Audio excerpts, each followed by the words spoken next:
Music Bed.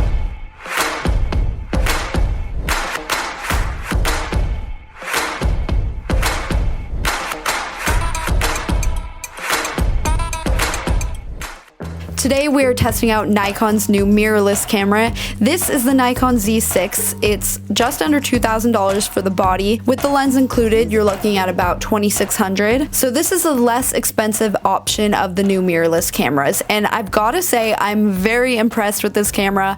I love it, and let's dive into the review.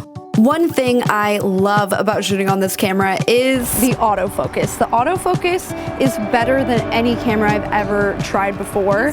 With videos, it'll do a really smooth rack focus, and you can just kind of tap the screen, instantly focuses to where you want it to go. What a lot of other cameras do is kind of focus in and focus out and make this weird little noise.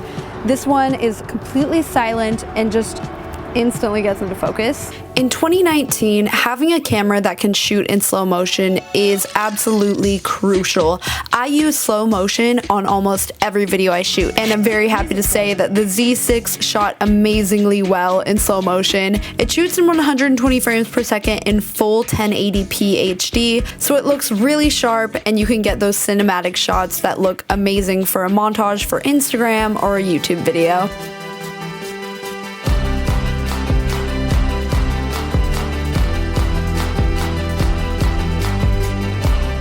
So this camera shoots in 4K and it is stunning. That's probably the setting that you're gonna use the most on this camera aside from slow motion. So I went ahead and got a lot of test footage of that. You can see it's so sharp, the colors look amazing. Even without any color grade, the cameras looked very true to color of real life when I was shooting.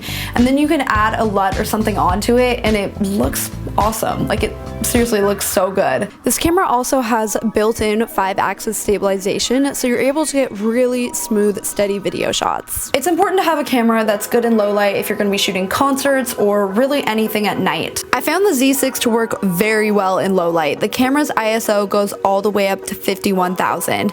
If you're not that familiar with what ISO is, basically that means it can shoot very well in low light. Here's the ISO at 6,000, a level that on a lot of cameras looks kind of noisy and you get a little bit of grain to it. You can see here that there's no noise at all. It looks really clean and really good. Here I bumped it up to 16,000 and still the shot looks great. I don't see any noise. There was no grain. Like, even when I zoomed in, no grain. Maybe at 16,000 there's a tiny bit. I never needed to push the camera above 16,000 ISO, ever. Not in any circumstance did I need to. And I'm shooting at a 4.0 aperture. So that makes it so you're able to shoot in a room that's dim like this, and it'll still show up pretty bright like this shot here.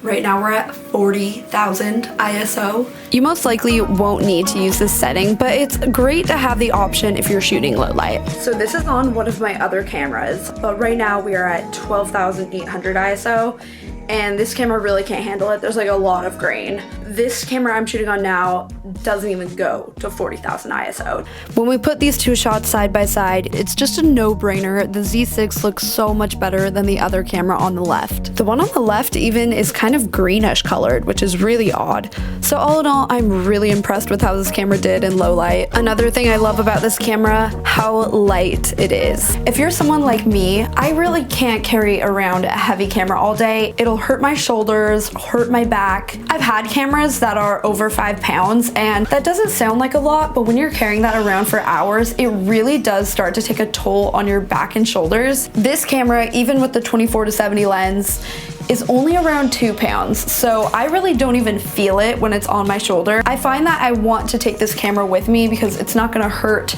I'm not even really gonna notice it on my shoulder. Another awesome feature is the Wi-Fi on this camera. You can connect your phone to the camera's Wi-Fi and use it as a remote to take photos and change settings. Then you can actually download them straight to your phone, so you don't have to wait until you're on a computer to edit and post your photos. All in all, I think this camera is amazing, especially for the price point.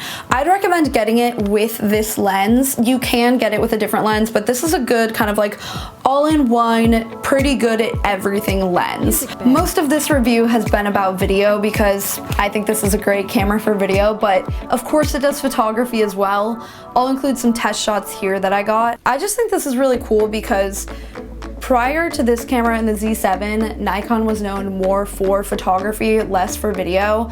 But this has been a game changer. I really recommend it for video. I think it's amazing. I would say it's great if you're shooting just YouTube videos. If you want to do wedding videography or photography, this is great for that too. Really kind of anything, but those are the ones that pop to mind because that's what a lot of people are trying to do. Yeah, I will link it below. Let me know if you have any questions. If I forgot to say anything, I will add that in down below. And I hope that you guys enjoyed. Subscribe if you liked this and you want to see more test footage from this camera, because I'm going to be uploading more videos using this camera, obviously. And yeah, that is it. I will see you guys in my next video. Bye.